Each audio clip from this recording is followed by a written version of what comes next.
With the release of Siege X, I thought I'd take it upon myself to share with you guys my top 5 best attackers and my top 5 best defenders, so that we know who the most meta operators are moving forward in this new era of Siege. Now, these are going to be operators that I personally think are at the top tier of the game. These are all ones that I enjoy playing. If you have other operators that you think should be included in this list, or some that you don't think should be up here, let me know down in the comments. But without further ado, let's not waste any of your time and let's just jump in with the top 5 best attackers for Siege X, in my opinion.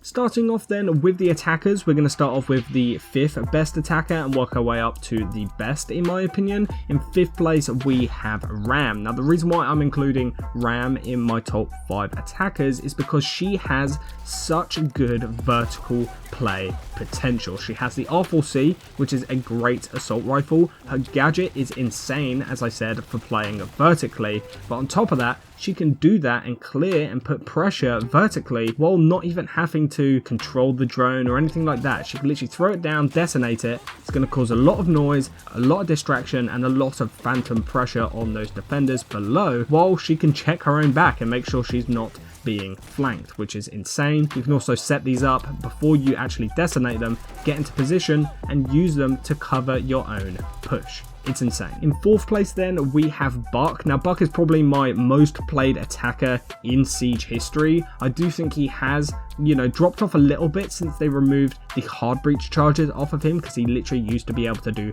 everything, but I do still think he is arguably the best soft breacher in the game, besides maybe Ash. She's definitely up there as well, just because of how simple she is. But Buck is really good. His shotgun also works quite well as an actual weapon. I wouldn't recommend that, but if someone is close quarters and you have that thing, you can use it to absolutely obliterate them. But on top of that, he has the CA, great assault rifle in general, probably one of my favorite assault rifles to use, even though it doesn't have the best recoil pattern. I don't know, there's just something about the way that Buck's playstyle works that just really vibes well with me. I really do think he deserves 4th place. Moving on then to number 3, we have Thermite. Now, the reason why Thermite is on here is because he's a hard breacher, for one, very useful for the team. He also gets another very good assault rifle as well, the 5.56. Very nice weapon to have, very consistent. It doesn't have the highest fire rate, but it does still pack a punch. If you can hit headshots with it, it doesn't really matter. But where he shines, as I said,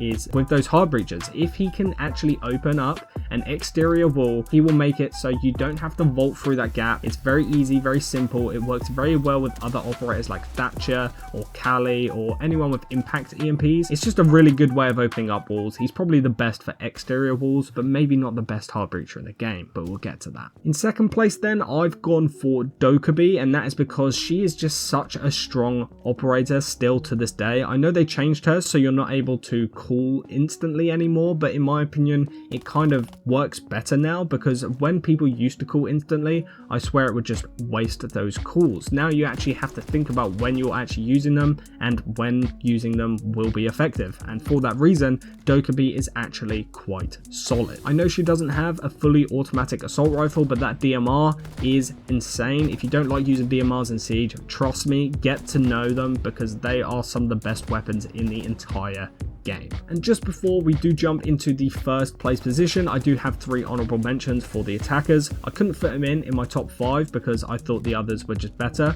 but Blackbeard, Thatcher and Deimos all deserve a shout out. They're all very, very strong, especially in this current meta. Sometimes they are dependent on the map, or sometimes some people don't like playing shields, for example, so you might not like playing Blackbeard, and just in general, I just think the others are better. But moving on into that 1st place then, we have Ace. Now, in my opinion, Ace is the best hard breacher in the game. He is good for exterior walls like Thermite, but once you actually enter the building, or say you're playing on a map that doesn't have exterior walls, Ace instantly becomes the best hard breacher in the game. He also has the AK-12, which is the best AR on any hard breacher in my opinion as well. Just overall, Ace is just consistently good in every single round you play on any single map you play, which is why, in my opinion, still to this day, he is the best attacker right now. With that being said then, let's move straight on over to the defenders. Now, before we do jump into it, I have to say the defenders, in my opinion, are a lot harder to rank, so don't take the position very seriously. For example, in 5th place, we have Doc. Now, Doc is very, very good right now, so maybe you wouldn't consider him 5th.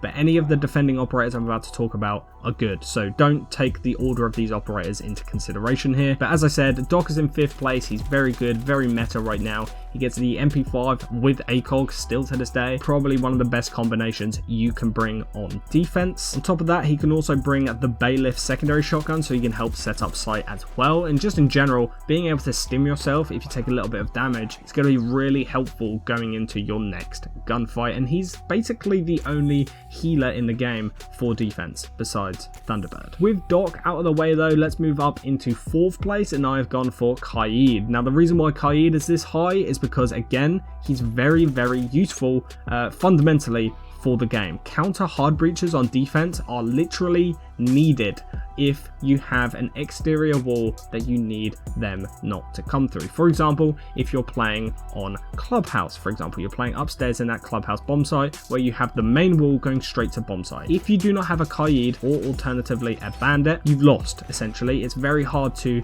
keep that bomb site safe once they've opened up that wall. So Kaid is the best operator for keeping those kind of walls shut. Obviously on maps where you don't have exterior walls or whatever, he's still probably better than Bandit in terms of the fundamentability of him, because he can get hatches as well. So if you're playing a map like Bank, for example, you don't have to worry about those exterior walls, but getting those hatches might actually help you a little bit more. In my opinion, he has a slightly worse loadout than Bandit, but he still does have a pretty solid loadout in my opinion. And again, he's just fundamental to the team. You kind of need him on your team.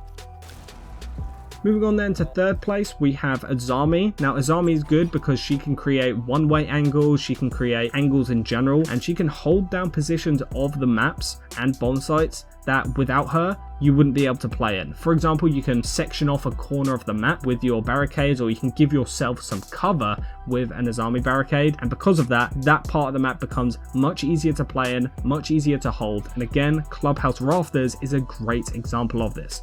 If you use Azami on this part of the map, it becomes 10 times harder for the attackers to push it and attack it. No other operator in the game is able to manipulate lines of sight and stuff like that, and that is what makes Azami so unique and so goddamn strong. Moving on then into 2nd place, this was quite hard between him and the next operator, and that is Fenrir. Now the reason why Fenrir is in 2nd place for me is because still to this day, even though his gadgets aren't bulletproof anymore, he is still one of the best defenders in the game. If you can get an attacker to activate your trap, they are literally unable to see, and if they cannot see, they cannot shoot back, and if they can't shoot back, you have yourself a free kill, and that is extremely powerful, especially considering you can put down like 5 of these. You can have 3 of them activated at once at any point, and you can change them as well. So if they push one way and they get activated by the trap and they decide not to push that way, you can just deactivate it, activate a different one that you've already set up,